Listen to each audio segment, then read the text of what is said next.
Ça build fort sur Multiversix. Ça build par-ci, ça build par-là. It's time to build. Alors oui, on entend ça souvent, hein, mais ce n'est pas que des mots, et ça se traduit dans les classements. C'est réel. Ça build pour de vrai sur Multiversix. Alors après, oui, il faut pas que ça build dans le vent et pour rien non plus. On veut que ça build in fine pour que le prix de l'EGLD augmente. Je suis d'accord aussi, hein. Mais en tout cas, ça build réellement. Bientôt, la mise à jour du réseau Andromeda. Par la suite, ce sera Supernova. Le réseau va devenir beaucoup plus rapide, plus sécurisé, avec une bien meilleure expérience utilisateur. Et peut-être que ça va se traduire aussi dans le prix de l'EGLD. Ça avance aussi sur le bridge Axelar, même si on n'a toujours pas de date, et vous allez voir, je fais de mon mieux hein, pour essayer d'avoir des informations. J'ai eu une réponse d'ailleurs, une réponse de Lucian Mincu. Enfin, une réponse...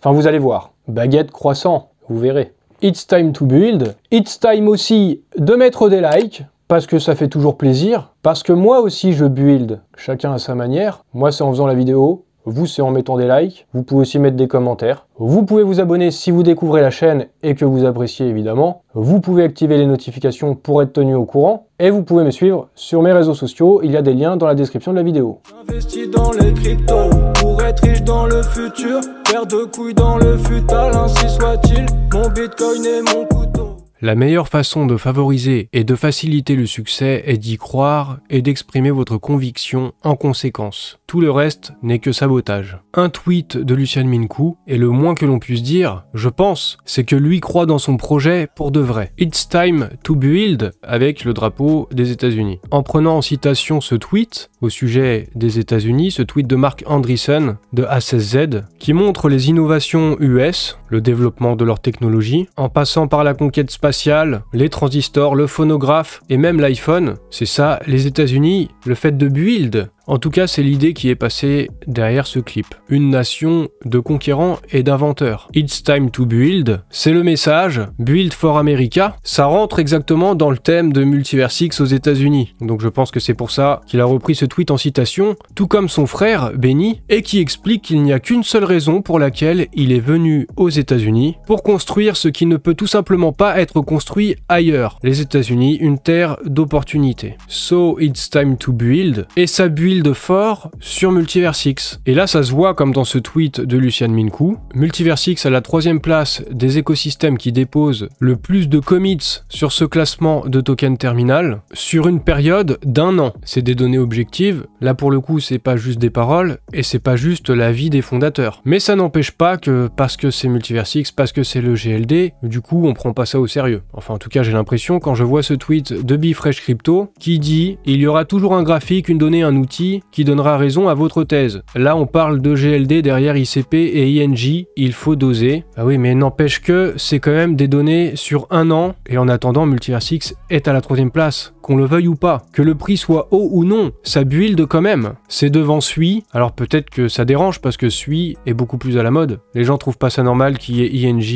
et ICP devant. Bah c'est comme ça, on n'y peut rien. Il faut l'accepter, c'est réel. Et il faut espérer que ça se traduise à travers les produits au cours de l'année 2025. En tout cas, faudra doser aussi quand on parle de l'EGLD comme d'un scam, bien souvent. Les scams, ils se retrouvent pas à la 3e place du nombre de dépôts de commits. Les scams, ils buildent rien du tout. Alors après, le prix de l'EGLD, c'est encore une autre histoire, on verra. Hein. Encore une fois, je ne suis que le messager, vous savez. Il y a des choses qui sont faites pour que ça build d'autant plus, comme le fait remarquer Adrian Tiberiu. Multiversix devient builder friendly. La chaîne YouTube officielle dispose de beaucoup de tutos et des guides à la disposition de tout le monde. On voit ça ici sur cette image, il y a des vidéos. Et c'est justement pour aider à build sur Multiversix. Construire un smart contract, créer un token ESDT et d'autres choses encore. Vous voyez ça sur la chaîne YouTube, on peut retrouver ces tutos. Donc oui, ça build. La 3e place pour l'instant pour Multiversix. Robert Sassou nous dit qu'ils vont essayer d'avoir même la 1re place en 2025. C'est le moment de build encore plus. Et vous savez, Lucian Mincu et Benjamin Mincu étaient présents au Digital Asset Summit de 2025 à New York. En assistant à une conférence, Joseph Lubin s'est exprimé et il a dit « La mission globale d'ETH et de l'espace Web3 est d'augmenter le nombre total de validateurs, d'augmenter la bande passante et de réduire la latence. » Est-ce que ça vous dit quelque chose ça? Regardez par exemple dans ce tweet de Benjamin Mincu. Augmenter augmenter la bande passante et réduire la latence, ou encore dans ce tweet de Lucian, réduire la latence, augmenter la bande passante, ils nous l'ont dit plein de fois depuis des semaines, des mois, voire des années. En fait,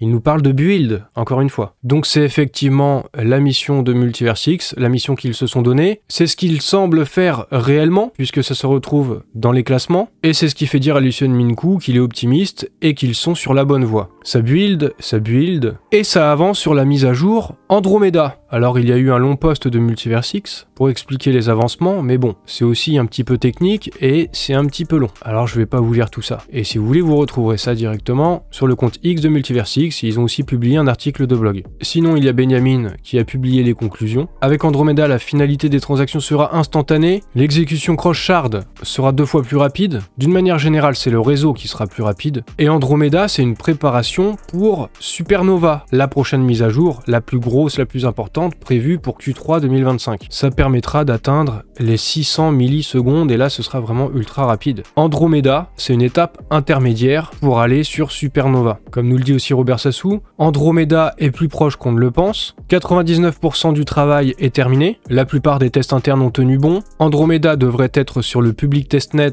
le 27 mars. Mais Andromeda, ça permettra pas seulement des transactions et un réseau plus rapide, ça permet aussi d'augmenter la sécurité du réseau. Robert Sassou l'a détaillé dans un tweet. Vous pourrez aussi le retrouver si vous voulez voir le détail. Mais en gros, corrompre le réseau deviendra quasiment impossible. Alors il l'explique aussi avec des maths. Quand on a des 10 exposant moins 211, c'est que la probabilité de corruption du réseau est pratiquement de 0. Andromeda va suivre la procédure habituelle. Il y a le débat public qui est en cours, le déploiement le 27 mars sur le réseau de test, et ensuite un vote de gouvernance. La communauté tout entière pourra voter pour valider le déploiement de cette mise à jour. Actuellement, la team travaille sur les derniers tests. Donc très prochainement, on va voter et ça va être déployé. Ça se fera peut-être au cours du mois d'avril. Donc ça c'est pour Andromeda, mais quand on arrivera à Supernova, la blockchain Multiversix sera 20 fois plus rapide. Alors oui, ça build et ça va continuer de build sur l'année 2025. Si vous souhaitez vous inscrire sur un exchange, vous pourriez le faire sur Bitpanda. J'ai une collaboration avec cette plateforme, une plateforme qui a l'agrément PSAN, qui est régulée en Europe, avec plus de 6 millions d'utilisateurs et qui permet évidemment d'acheter des crypto-monnaies, mais pas seulement. Ça permet aussi de s'exposer via la tokenisation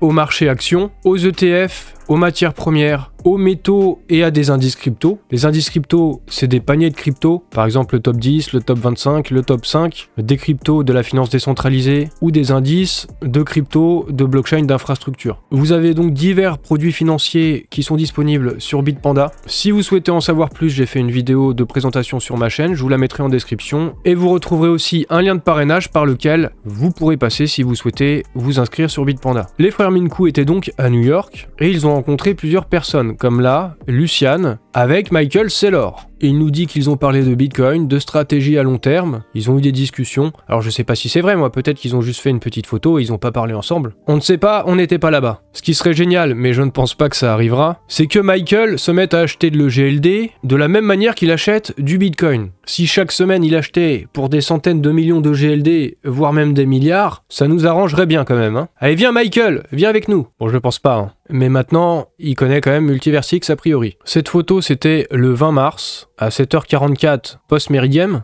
Par la suite, à 12h50 post-méridiem, toujours le 20 mars, Michael Saylor a tweeté « Euro va avoir besoin de BTC ». EUR, c'est le ticker de l'euro. Qu'est-ce que ça veut dire? C'est énigmatique. Peut-être qu'il veut dire par là que les pays européens devraient acheter et faire des réserves de BTC pour soutenir la valeur de l'euro. C'est peut-être aussi l'idée derrière la tête de Trump en faisant une réserve stratégique de BTC. Donc c'est une façon de dire que les Européens feraient bien d'en faire autant. En tout cas, j'interprète ça comme ça. Et Lucian Mincu a repris le tweet de son nouveau pote Michael Saylor en disant 100%, it's true, c'est vrai, il est d'accord. Et moi j'ai répondu à Lucian, j'ai dit l'euro va aussi avoir besoin de stablecoin. Oui, parce qu'il n'y a pas beaucoup de stablecoin euro, il y en a beaucoup pour le dollar, et on aurait besoin de plus de stablecoin euro. Et ça tombe bien, X-Money va justement émettre un stablecoin euro, en tout cas c'est prévu, même si on sait toujours pas quand. Du coup, Lucian m'a répondu sûrement oui, avec cette flèche dans le mille. Alors je sais pas si c'est le cas, mais peut-être même que Michael et Lucian ont parlé de stablecoin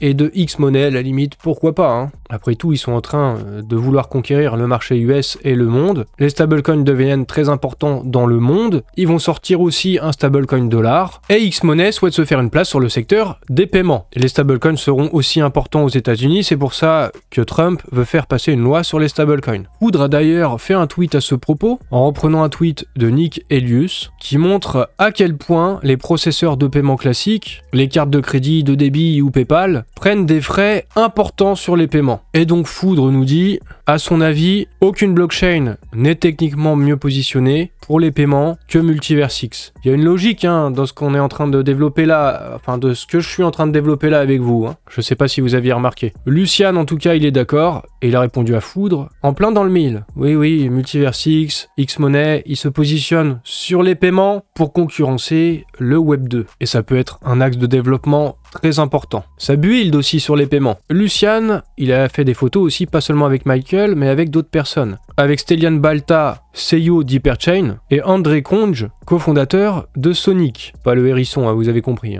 Ils se sont rencontrés la première fois il y a 7 ans à New York lors de Consensus. Ils se retrouvent. Pas sûr que ça nous apporte beaucoup de nouvelles, mais c'est toujours bien de retrouver de vieux amis. En tout cas, d'un autre côté, c'est bien d'être présent aux États-Unis, de renforcer des relations, et éventuellement, peut-être aussi des coopérations. Toujours dans cette même idée, les deux frères Minkou, ils ont rattrapé le temps perdu avec Alexis Iskold, qui est un VC aux États-Unis, et ça a été l'un des tout premiers conseillers à rejoindre Elrond à l'époque. Il les a toujours guidés dans la prise de décisions éclairées pour leur expansion aux États-Unis et sur les marchés internationaux. Et maintenant, ils sont là-bas, ils sont du côté des États-Unis. Alors c'est bien, ces derniers temps, ça rencontre du monde, ça boit des verres, ça taille le bout de gras, c'est aussi ça, build. C'est aussi build des relations. C'est important pour s'introduire aux États-Unis. Ou alors c'est peut-être juste du tourisme, mais je ne vois pas de hot dog sur la table. D'ailleurs, il n'y a pas d'alcool non plus. Tous les détails sont importants, c'est juste de la San Pellegrino. S'il doit y avoir des bulles, j'espère qu'elles seront spéculatives. Pour faire augmenter la liquidité sur Multiversix, on le sait, il y a besoin que Multiversix soit relié au reste de l'écosystème, et notamment via des bridges. Alors, est-ce que ça y est, enfin, le bridge avec Axelar? Ça serait pas trop tôt? Il y a eu ce tweet d'Axelar Ecosystem en disant qu'une nouvelle frontière était débloquée, celle de Multiversix. On voit le vaisseau Axelar qui débarque sur la planète Multiversix. Mais le bridge à l'heure actuelle n'est pas encore live. C'est long, c'est très long. C'est presque un petit peu agaçant, faut bien le dire. Faudrait quand même que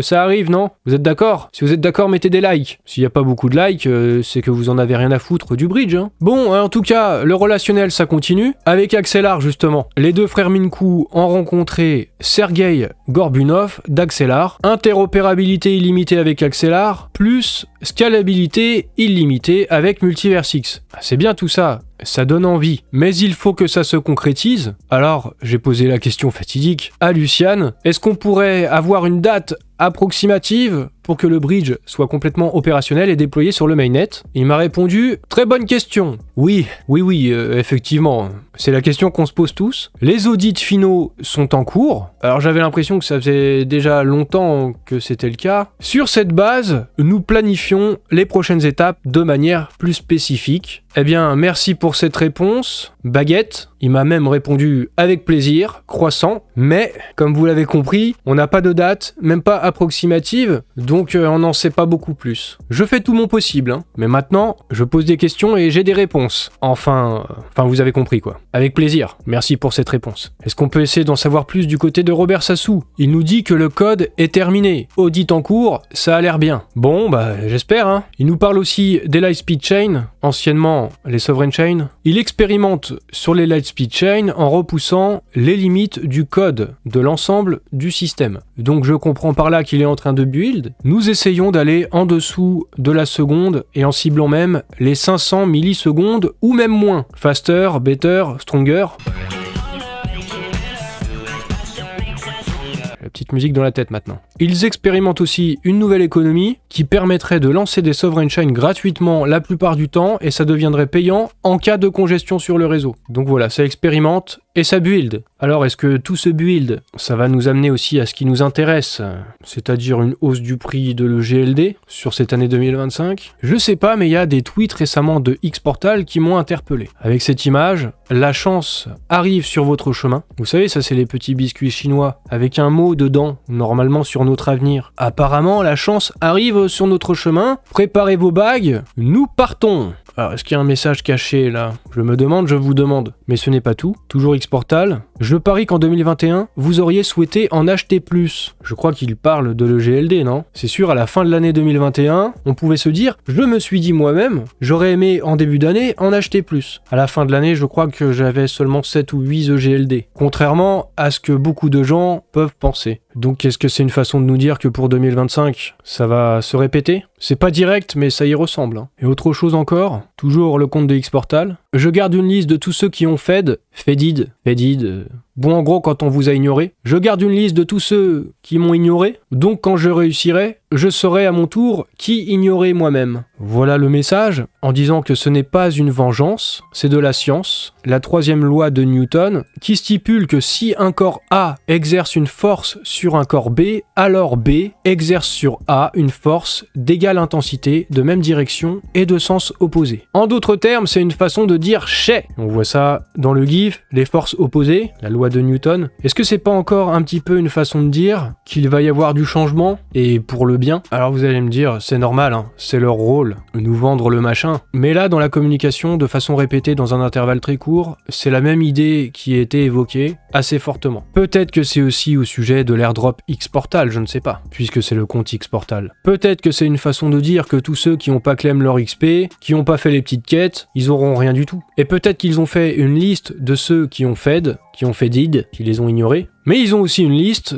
de ceux qui n'ont pas Fed, de ceux qui étaient là, de ceux qui étaient présents, de la communauté. Ils m'ont répondu oui, quelque part. Et donc, peut-être que ce sera des récompenses pour l'airdrop, on verra. Pour terminer, quelque chose d'anecdotique, mais peut-être aussi un petit peu intéressant, peut-être. Je ne sais pas, en tout cas pour mon cas personnel. La semaine dernière, j'ai sorti cette vidéo en demandant si le GLD était sous-évalué et en disant que c'était en tout cas le message que faisait passer ces derniers temps Lucian Minkou. Si vous ne l'avez pas vu, je vous invite à regarder la vidéo. Eh bien, Lucian Minkou a liké ce tweet. C'est pourtant un tweet qui n'a pas fait beaucoup de vues. Alors regardez, je vais vous montrer. Hein. D'ailleurs, au passage, peut-être que vous voyez vos pseudos. Je vous remercie aussi pour liker mes tweets, mes vidéos. Et donc là, vous voyez Lucian Minkou. Il est bien là, c'est bien lui. Il a liké mon post. Pourtant, ça n'a pas fait beaucoup de vues. Pourtant, je ne l'avais pas tagué. Alors est-ce qu'il voit mes tweets? Peut-être. En tout cas, ça c'est pour mon cas personnel. Mais pour conclure là-dessus, le mot de la fin, c'est que ce like, je pense, c'est aussi une confirmation que Lucian Minkou, effectivement, essaye de nous faire passer un message ces derniers temps, celui que le GLD est sous-évalué. J'essaye de leur tirer les vers du nez, j'essaye d'avoir des dates moi, j'essaye de comprendre où on va, et j'essaye de vous informer du mieux possible. En tout cas ça build, ça c'est une certitude, en attendant que le prix peut-être aussi se valorise. Mais dans tous les cas, ça dépendra du marché crypto dans son ensemble. Et si des vraies merdes, des vrais shitcoins, ou des mêmes coins, sans aucune valeur, sans aucun fondamental, peuvent faire des pumps, en cas de marché haussier, alors pourquoi pas aussi le GLD, vu que ça build. J'espère que vous appréciez le contenu, vous pouvez mettre des likes, vous pouvez vous abonner, vous pouvez activer les notifications et me suivre sur mes réseaux sociaux.